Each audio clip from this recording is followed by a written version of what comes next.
नमस्कार, रफ्तार मीडिया में आपका स्वागत है। आपके साथ मैं रीना झा बालियान। खबरों का रुख करेंगे, लेकिन उससे पहले एक नजर डालते हैं इस वक्त की हेडलाइंस पर। यूसीसी के बाद उत्तराखंड में आएगा जनसंख्या नियंत्रण कानून। सीएम धामी ने दिए संकेत, कहा सांस्कृतिक मूल्य बचाने के लिए कदम है जरूरी।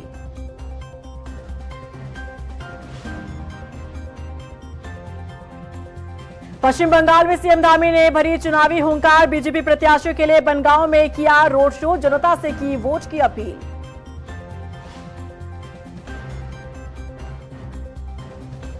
राजनीतिक ब्रेक पर चल रहे हरीश रावत से मिले यशपाल आर्य। हरदा की नाराजगी की चर्चाओं के बीच हुई मुलाकात। पार्टी के डैमेज कंट्रोल करने के लग रहे कयास।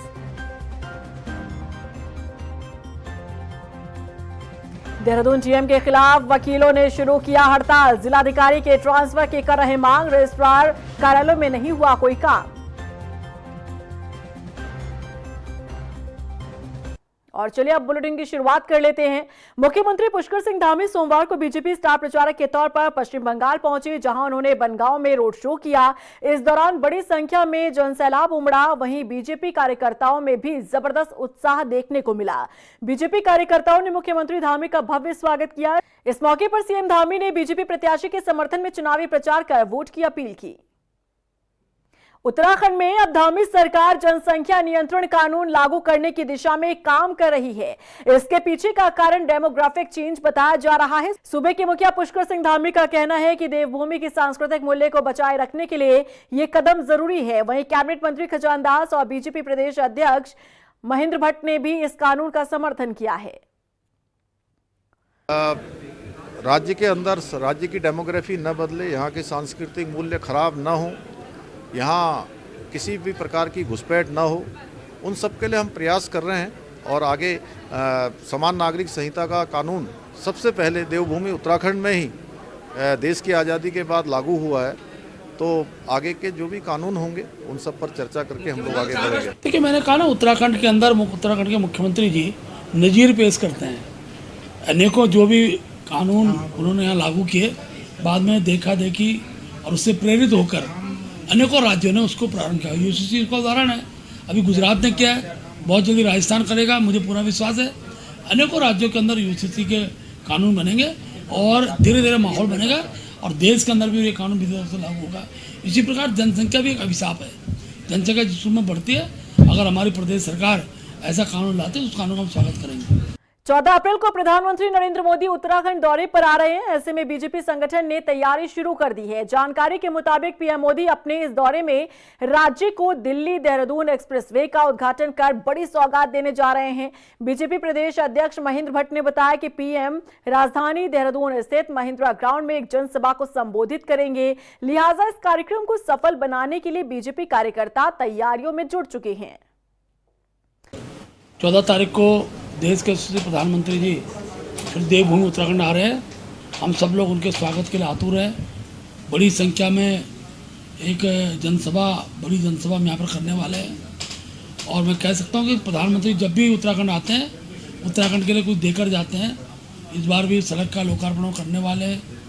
विधिवत रूप से दिल्ली और देहरादून का जो सफ़र है वो काफ़ी कम समय का हो जाएगा और आगामी दिनों के लिए भी कोई संदेश और निश्चित रूप से उत्तराखंड को देकर जाएंगे।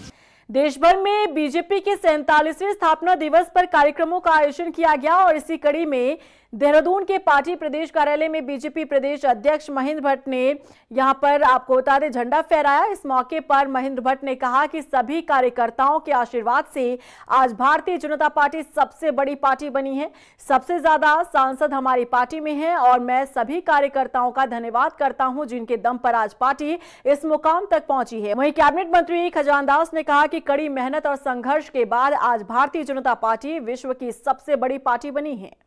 उत्तराखंड प्रदेश कार्यालय में बहुत भव्यतम तरीके से हमने मनाया है। पार्टी का ध्वजारोहण हुआ है। कल सभी जिला केंद्रों पे, आज भी कल भी पार्टी के ध्वजारोहण होंगे। एक एक कार्यकर्ता आज कमल के ध्वज को अपने घर के ऊपर लहराएगा और भारतीय जनता पार्टी के कार्यकर्ता पार्टी को विस्तार देते देते आगामी विधानसभा चुनाव के लिए संकल्प लेंगे। 2027 का चुनाव ये भारतीय जनता पार्टी बहुमत से जीत कर आए, इसके लिए सभी कार्यकर्ता अपने स्थापना दिवस पर उन्होंने इस रूप में प्रतिज्ञा लेने को हमने कहा है। देखिए, मैं विशेष कर कहना चाहूँगा कि आज भारतीय जनता पार्टी 47वां स्थापना दिवस मना रही है और जिस तरह से भारतीय जनता पार्टी संघर्ष करके यहाँ तक पहुँची है, मैं माननीय अटल बिहारी वाजपेयी जी को भी आज याद कर रहा हूँ। 6 अप्रैल 1980 को जब भारतीय जनता पार्टी की स्थापना हुई थी और पहले अध्यक्ष अटल बिहारी वाजपेयी जी बने थे, संघर्ष ही जीवन रहा है। और फिर एक नारा लगा करता था 1980 के दशक में 90 के बीच में कि भारत माँ के 3 धरोहर अटल, अडवाणी, मुरली मनोहर।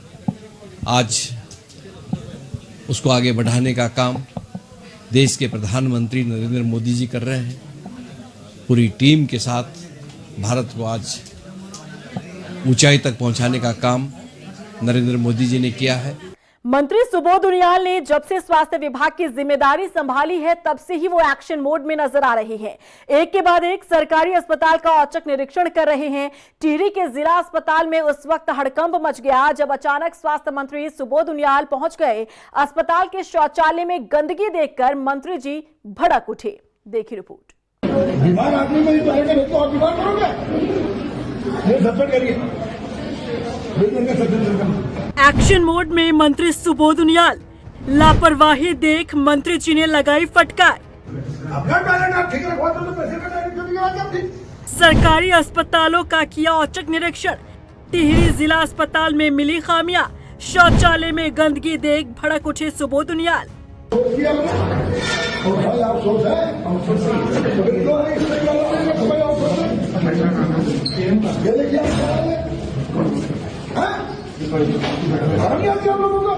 अभी आपको मैंने रखा हुआ तो तरीका है क्या? मंत्री सुबोध उनियाल ने जब से स्वास्थ्य विभाग की जिम्मेदारी संभाली है तब से ही वो एक्शन मोड में दिख रहे हैं। ये ताजा वीडियो टिहरी के जिला अस्पताल का है। टिहरी जिला अस्पताल बौराड़ी में मंत्री सुबोध उनियाल जब औचक निरीक्षण करने पहुंचे तब वहां सभी स्टाफ में हड़कंप मच गया। अस्पताल के शौचालय में गंदगी देखकर मंत्री का पारा हाई हो गया। मंत्री सुबोध उनियाल शौचालय में गंदगी देख भड़क उठे। अभी आपको मैंने रखा हुआ तो तरीका है क्या?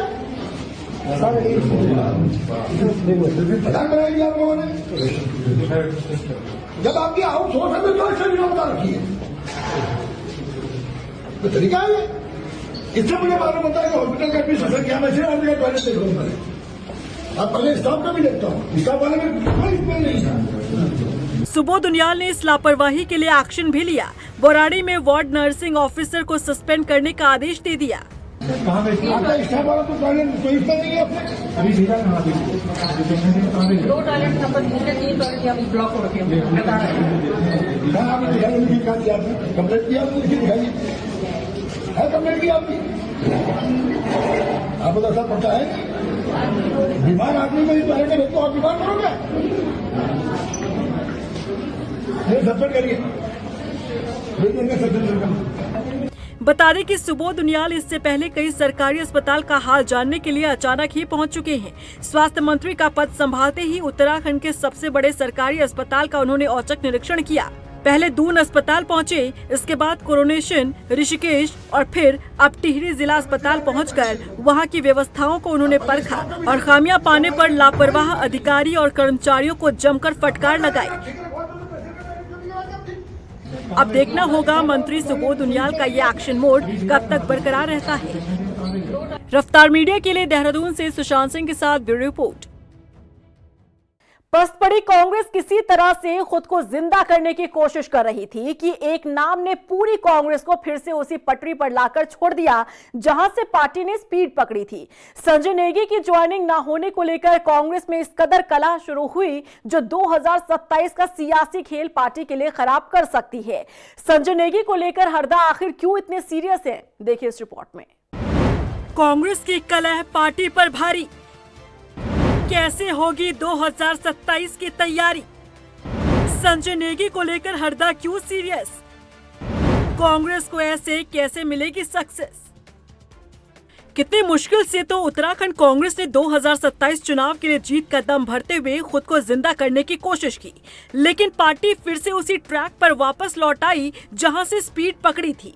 अब एक नाम ने कांग्रेस के भीतर सियासी तूफान ला दिया है। संजय नेगी की कांग्रेस में ज्वाइनिंग नहीं होने के कारण पार्टी में अंतरकलह खुलकर सामने आ गई है।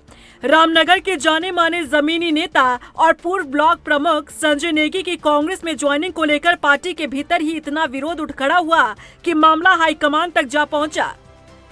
बीजेपी के 6 पूर्व नेताओं की कांग्रेस में ज्वाइनिंग हुई, लेकिन संजय नेगी की नहीं। इस पूरे घटनाक्रम से पूर्व मुख्यमंत्री हरीश रावत इस कदर नाराज हुए कि उन्होंने 15 दिन का राजनीतिक अवकाश लेने की घोषणा कर दी। हरदा के सियासी ब्रेक से ही पार्टी के भीतर उनकी नाराजगी की खबरें सामने आने लगी। अब तो कांग्रेस के नेता भी बढ़ चुके हैं, कुछ हरीश रावत के फेवर में बोल रहे हैं तो कुछ उनके विरोध में। पार्टी में पैदा हुए इस माहौल ने कांग्रेस की राह कठिन कर दी है। अब सवाल है कि आखिर हरीश रावत संजय नेगी को लेकर इतने सीरियस क्यों हैं? आखिर क्यों नेगी की ज्वाइनिंग नहीं करवा पाने के कारण हरीश रावत को इतना दर्द हो रहा है? तो इसके पीछे की वजह है रामनगर का सियासी समीकरण और संजय नेगी की अपने क्षेत्र में लोकप्रियता, जो कांग्रेस को 2027 में फायदा पहुंचा सकती है। संजय नेगी की बात करें तो राजनीति में संजय नेगी का नाम कोई नया नहीं है। साल 2022 के विधानसभा चुनाव में उन्होंने रामनगर सीट से निर्दलीय प्रत्याशी के रूप में चुनाव लड़ा था। राजनीति में उनकी जड़ें छात्र जीवन से ही जुड़ी है। NSUI से चुनाव लड़ चुके हैं और रामनगर क्षेत्र में ब्लॉक प्रमुख के पद पर भी रह चुके हैं। 2022 में जब कांग्रेस ने उन्हें टिकट नहीं दिया तो वो पार्टी से बागी होकर निर्दलीय मैदान में उतर गए थे। उस वक्त भी ये सवाल उठा था कि कांग्रेस की अंदरूनी राजनीति ने एक मजबूत स्थानीय नेता को पार्टी से बाहर धकेल दिया। संजय नेगी सिर्फ चुनावी राजनीति तक सीमित नहीं रहे हैं। रामनगर क्षेत्र में बाघ के आतंक से परेशान ग्रामीणों के लिए उन्होंने आत्मदाह की चेतावनी तक दे डाली थी, जिससे वन विभाग और प्रशासन में हड़कंप मच गया था। हरीश रावत की रामनगर में हुई पदयात्राओं में भी संजय नेगी की भूमिका अहम रही है। वन ग्रामों को राजस्व गांव बनाने की मांग को लेकर हरीश रावत की पदयात्रा में ज्येष्ठ ब्लॉक प्रमुख के रूप में संजय नेगी शामिल हुए थे। यही वजह है कि हरीश रावत उन्हें कांग्रेस में लाने के लिए इतने उत्सुक थे। हरदा मानते हैं कि संजय नेगी महज राजनीतिक कार्यकर्ता नहीं, बल्कि इस इलाके के सक्रिय जनप्रतिनिधि की भूमिका में भी रहे हैं, जो कांग्रेस को फायदा पहुंचा सकता है। जानकारी के मुताबिक प्रदेश कांग्रेस के कुछ वरिष्ठ नेता संजय नेगी की ज्वाइनिंग को लेकर शुरू से ही असहज थे। उनका ये तर्क था कि 2022 में पार्टी के खिलाफ निर्दलीय लड़ चुके नेता को इतनी आसानी से वापस नहीं लिया जाना चाहिए, लेकिन हरीश रावत की राय इससे बिल्कुल अलग थी। वो मानते हैं कि 2027 के विधानसभा चुनाव को देखते हुए रामनगर जैसी महत्वपूर्ण सीट पर मजबूत जमीनी नेता को साथ लेना जरूरी है। उधर संजय नेगी भी संदेश दे चुके हैं कि 2027 में वो चुनाव लड़ेंगे, चाहे निर्दलीय से लड़े या फिर किसी दूसरे दल से। ऐसे में समझना मुश्किल नहीं कि ये साफ संकेत है कि अगर उन्हें नजरअंदाज किया गया तो रामनगर सीट पर समीकरण एक बार फिर से बिगड़ सकते हैं, क्योंकि 2022 में भी यही हुआ था। उस वक्त भी संजय नेगी का निर्दलीय उतरना कांग्रेस के लिए नुकसानदेह साबित हुआ था, जिसका खामियाजा ये हुआ कि कांग्रेस को रामनगर सीट हारनी पड़ी। रामनगर उत्तराखंड की उन सीटों में से है जहां कांग्रेस लंबे समय से अपनी पकड़ बनाने की कोशिश कर रही है। अब 2027 करीब आ रहा है और कांग्रेस के लिए जरूरी है कि रामनगर में एकजुट होकर उतरे। लेकिन संजय नेगी की ज्वाइनिंग को लेकर पार्टी की गुटबाजी जारी है। हालांकि कांग्रेस को अपने घर का झगड़ा पहले सुलझाना होगा, वरना विधानसभा चुनाव में मैदान संभालना मुश्किल हो जाएगा। रफ्तार मीडिया के लिए देहरादून से ब्यूरो रिपोर्ट। वहीं कांग्रेस में मचे घमासान पर आखिरकार गणेश गोदियाल का बयान भी सामने आ गया। गणेश गोदियाल की माने तो पार्टी में कोई भी कलह नहीं है। साथ ही उन्होंने नेताओं से भी साफ कह दिया है कि मतभेद या शिकायत हो तो उसे सोशल मीडिया या सार्वजनिक मंचों पर नहीं, बल्कि पार्टी फोरम पर रखा जाए, क्योंकि सार्वजनिक तौर पर एक दूसरे के खिलाफ बयानबाजी से पार्टी की छवि खराब होती है। गोदियाल ने सभी नेताओं को निर्देश दिए हैं कि मतभेद भुलाकर एकजुट हो जाएं और 2027 विधानसभा चुनाव में कांग्रेस को सत्ता में लाने के लिए काम करें। लेकिन कांग्रेस में जिस बयानबाजी की आप बात कर रहे हैं उन पर सब पूर्ण विराम लग चुका है।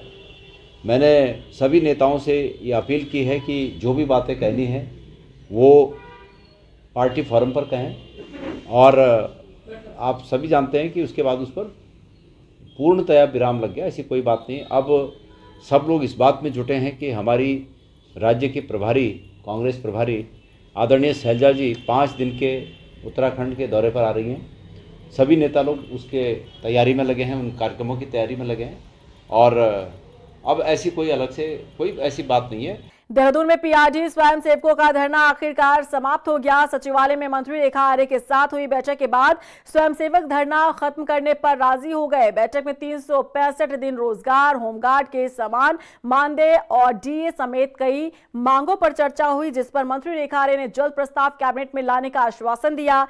साथ ही अधिकारियों को आउट ऑफ टर्न नौकरी और स्पोर्ट्स यूनिवर्सिटी से जुड़े मुद्दों पर भी तेजी से कार्रवाई करने के निर्देश दिए।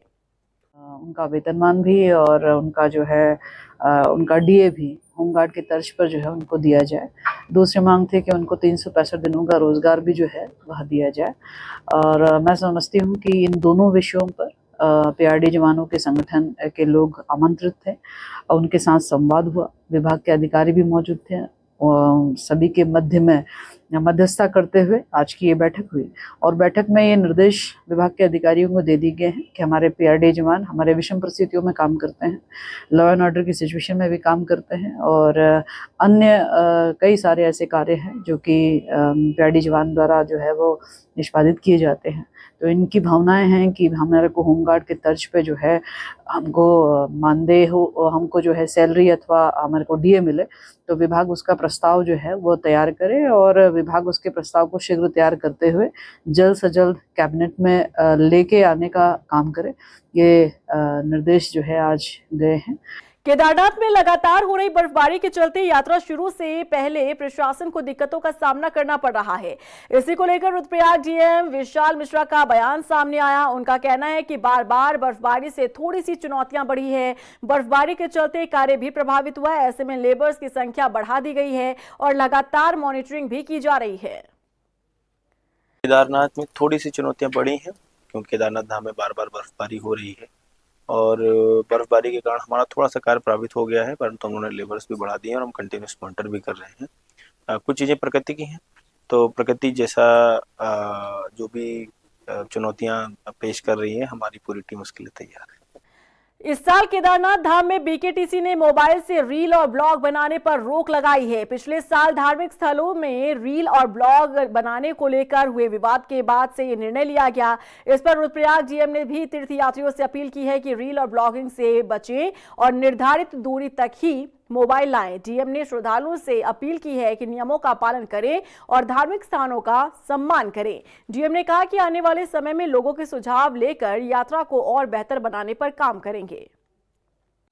इस बार सभी तीर्थयात्रियों से और जो भी पर्यटक आ रहे हैं उनसे अनुरोध है हमारा कि रील और ब्लॉगिंग से बचें और एक निर्धारित दूरी जो निर्धारित की गई है उसके बियॉन्ड अपना मोबाइल और कैमरा ना ले जाएं, क्योंकि कहीं ना कहीं जब हम इस तरीके का कार्य करते हैं तो यात्रा में जो लोग लाइन में खड़े हैं उनको अधिक इंतजार करना पड़ता है, क्योंकि हमारा ध्यान मोबाइल पर और वीडियो बनाने पर चला जाता है और यहाँ की केदारनाथ धाम की जो आध्यात्मिक ऊर्जा है हमें उसको महसूस करना चाहिए।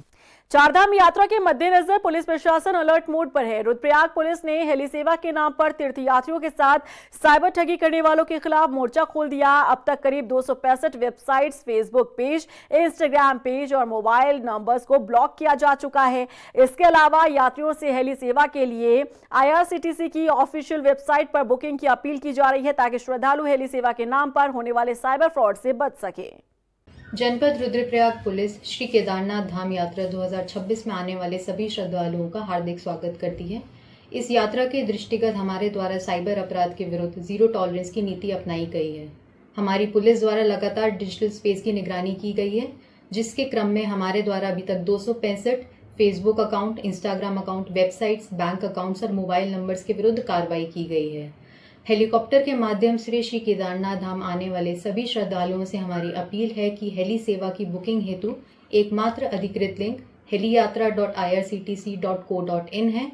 इसके अन्य किसी भी प्रकार की वेबसाइट, विज्ञापन, फेसबुक, इंस्टाग्राम अकाउंट या व्हाट्सएप नंबर पर बुकिंग का प्रयास ना करें और तत्काल इन फेक वेबसाइट्स को रिपोर्ट कर ब्लॉक करें।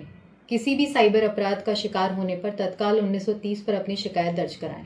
पश्चिमी एशिया में चल रहे ऊर्जा संकट के बीच देहरादून के divisional retail sales head Krishna Kumar Gupta ने पेट्रोल डीजल की किल्लत से इनकार किया है। उन्होंने कहा कि प्रदेश में Uttarakhand Indian oil corporation limited में पेट्रोल और डीजल की सप्लाई पूरी तरह से सामान्य है।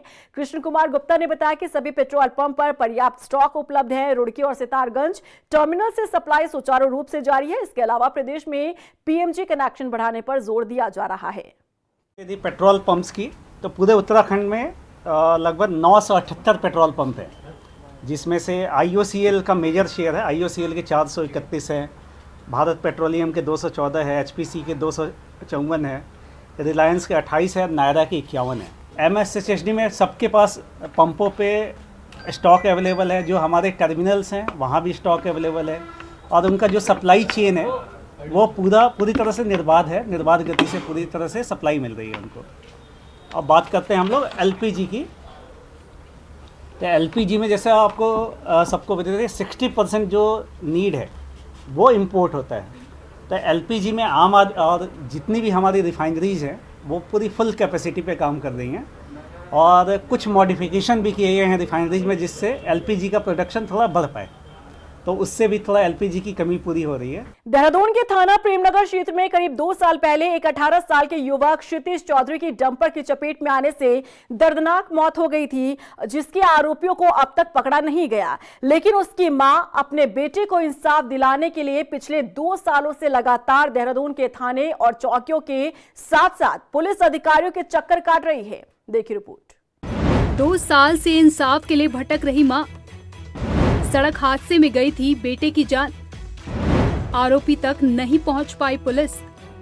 खुद मां ने ढूंढा बेटे की मौत का सबूत, अब SSP से लगाई मदद की गुहार। दरअसल घटना 16 फरवरी 2024 की है, जब 18 साल का क्षितिज अपने एक दोस्त के साथ प्रेमनगर की तरफ से शहर की तरफ घूम रहा था। तभी पीछे से तेज रफ्तार डंपर ने उसे टक्कर मार दी, जिसमें क्षितिज बुरी तरह घायल हो गया। 17 फरवरी को ऋषिकेश के एम्स अस्पताल में क्षितिज ने दम तोड़ दिया। अपने बेटे की मौत के बाद ललिता चौधरी ने 19 फरवरी 2024 को थाना प्रेमनगर में बेटे की गैर इरादतन हत्या का मुकदमा दर्ज कराया, लेकिन न्याय नहीं मिल पाया। अब वो खुद बेटे को इंसाफ दिलाने के लिए पुलिस थानों के चक्कर काट रही है। ललिता चौधरी ने बताया कि मुकदमा दर्ज होने के 2 दिन बाद 21 फरवरी को जब उन्होंने इस केस के जांच अधिकारी महेंद्र सिंह नेगी को फोन किया तो उन्होंने बताया कि आपने अपनी शिकायत में डंपर का नंबर नहीं दिया, जिसके बाद उन्होंने खुद डंपर को खोजना शुरू कर दिया और बेटे को इंसाफ दिलाने के लिए शुरुआती 3 महीनों तक रोजाना पुलिस थाने के चक्कर काटती रही। सबसे पहले तो 17 तारीख को पुलिस ने FIR नहीं लिखी। जब मैंने बच्चों को भेजा, किसी को घर में से भेजा कि जाके वहाँ पे एक कंप्लेन कर दो। मैं एम्स हॉस्पिटल में थी, मैंने बोला तुम जाके एक कंप्लेन कर दो प्रेमनगर थाना में कि वहाँ पे एक्सीडेंट हुआ, उसकी कुछ रिपोर्ट निकाल ले, कुछ कर लें उस पर। तो 17 तारीख को उन्होंने बोला कि इसके बच्चे के पेरेंट्स आएंगे और वो ही करेंगे, इसमें जो भी होगा उनकी कहने से यहाँ पे लिखी जाएगी कंप्लेन। फिर 17 को तो ख़त्म ही हो गया था बेटा, 18 को कहाँ होश रहनी थी मैंने उसकी। 19 तारीख को फिर मैं अपने आप गई प्रेमनगर थाना में, तब मेरी कंप्लेन लिख के इन्होंने आगे की कार्रवाई धीरे धीरे कर दे, कुछ नहीं करा। 21 तारीख को भी ना कर दिया, 27 तारीख को भी ऐसा बोल दिया कि इतनी जल्दी नहीं होगा हमसे। जो IO थे, थोड़ा सा IO ने इसमें सतर्कता नहीं दिखाई। ललिता चौधरी ने लंबी भाग दौड़ के बाद प्रेमनगर से ढकरानी तक करीब 100 से ज्यादा CCTV फुटेज किसी तरह से लिए और उसके बाद डंपर की पहचान करते हुए डंपर का नंबर भी पुलिस को दिया, लेकिन इसके बाद भी पुलिस ने कोई कार्रवाई नहीं की। ऐसे में अब पीड़िता ने SSP से मदद की गुहार लगाई। 1.5 साल से मैं इतनी परेशान होकर सड़कों पे घूम के निकाले, इधर उधर से CCTV फुटेज निकाले, डंपर के नंबर निकाले। पहले तो इन्हें अज्ञात वाहन का क्या अज्ञात वाहन है, रिपोर्ट भी इन्होंने बहुत देर में लिखी मेरी। 19 तारीख को रिपोर्ट लिखी, 16 तारीख को एक्सीडेंट हो रखा। 100 नंबर पर अगर कॉल कर रहा कोई तो वो जाके वहाँ पे ये भी नहीं देख रहे कि पता करो क्या हो रखा सड़क पे। कुछ 45 मिनट मेरा बच्चा सड़क पे पड़ा रहा, अगर उसे टाइम पे मिल जाती तो आज मेरे साथ खड़ा होता। स्टार्टिंग में उन्होंने गलतियाँ करी हैं, उनको ये लोग अब सही SSP सर मेरा कर रहे हैं सहयोग। अभी मैं CO सर से मिल के आई हूँ, CO सर ने काफ़ी अच्छा आश्वासन दिया है। राठौड़ सर, नरेश सर, वो भी अब मेरा सहयोग कर रहे हैं। वही मामले में SSP ने जांच का भरोसा दिया है, जिस पर ललिता चौधरी को उम्मीद है कि अब उनके बेटे को इंसाफ मिलेगा।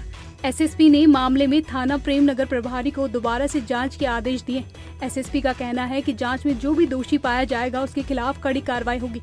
अभी 2 दिन पूर्व एक महिला यहाँ मेरे पास आके मिली थी और उनके द्वारा यह बताया गया था कि 2024 में उनके पुत्र की एक एक्सीडेंट में मृत्यु हो गई थी। उसके बाद जो विवेचना चल रही थी वो उसमें एफआईआर लगी थी और उनके द्वारा ये भी बताया गया कि उन्होंने जो गाड़ी का रिकॉर्ड दिया गया है उस पर गहन जांच नहीं हुई है। इसलिए मेरे द्वारा तत्काल इसको संज्ञान में लेते हुए इंस्पेक्टर प्रेमनगर को ये निर्देशित किया गया है कि इसकी विवेचना को पुनः एक बार फिर से स्टार्ट करें और जो उनके द्वारा हमें साक्ष्य उपलब्ध कराए गए हैं उनकी भी गहनता से जांच की जा सके, ताकि जो भी इसमें सम्मिलित हैं उसका पता लगे और उसके खिलाफ जो भी कार्रवाई वैधानिक की है वो की जा सके। पुलिस की कार्यशैली पर हमेशा से सवाल खड़े हुए हैं। वहीं इस घटना में भी पुलिस की लापरवाही के चलते एक मां को पिछले 2 साल से न्याय नहीं मिला है, लेकिन अब एसएसपी ने जांच का आश्वासन दिया है। अब देखने वाली बात ये होगी कि क्या आरोपियों को सजा मिलती है या नहीं।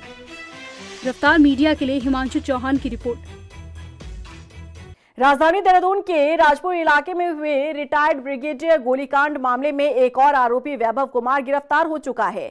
पुलिस ने आरोपी को राजपुर क्षेत्र से ही दबोचा है। मामले का खुलासा करते हुए एसएसपी प्रमेंद्र सिंह डोभाल ने बताया कि घटना में शामिल सभी 10 आरोपियों की गिरफ्तारी हो चुकी है। एसएसपी ने बताया कि सभी आरोपी पुलिस रिमांड पर है। बता दें कि 30 मार्च को राजधानी देहरादून के जोड़ी गांव में रोड रेस के दौरान मॉर्निंग वॉक पर जा रहे रिटायर्ड ब्रिगेडियर मुकेश कुमार जोशी की गोली लगने से मौत हुई थी। आरोपियों ने शुरुआत में इस मामले को ओवरटेकिंग का रंग दिया था, लेकिन पुलिस जांच में सच सामने आ गया था।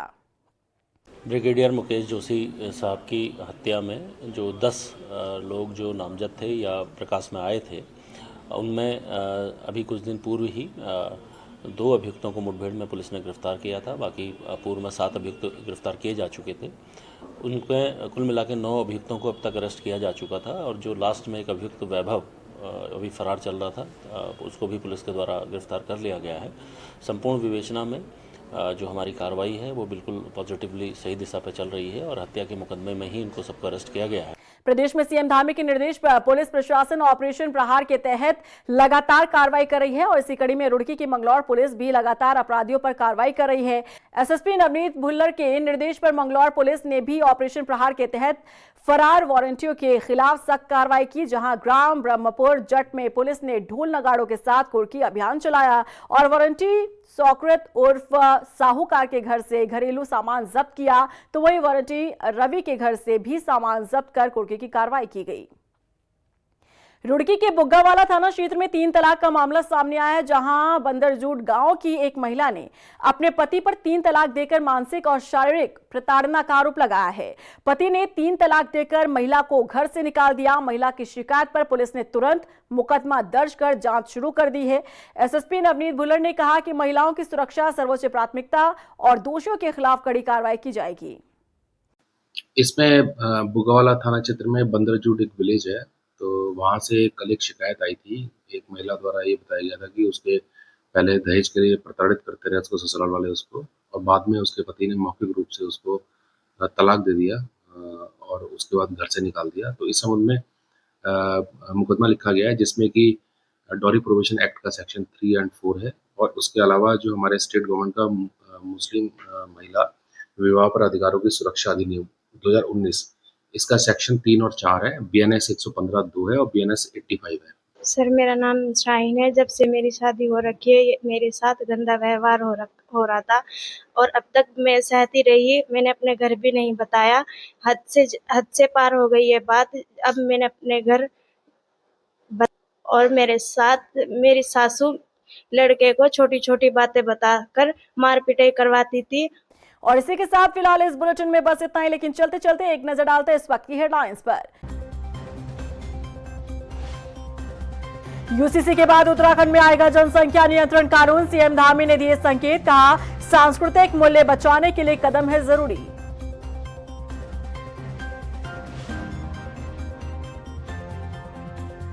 पश्चिम बंगाल में सीएम धामी ने भरी चुनावी हुंकार। बीजेपी प्रत्याशियों के लिए बनगांव में किया रोड शो, जनता से की वोट की अपील।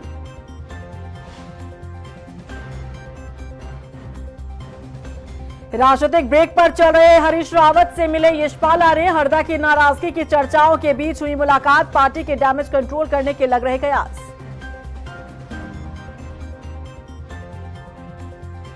देहरादून जीएम के खिलाफ वकीलों ने शुरू किया हड़ताल। जिलाधिकारी के ट्रांसफर की कर रहे मांग। रजिस्ट्रार कार्यालयों में नहीं हुआ कोई काम।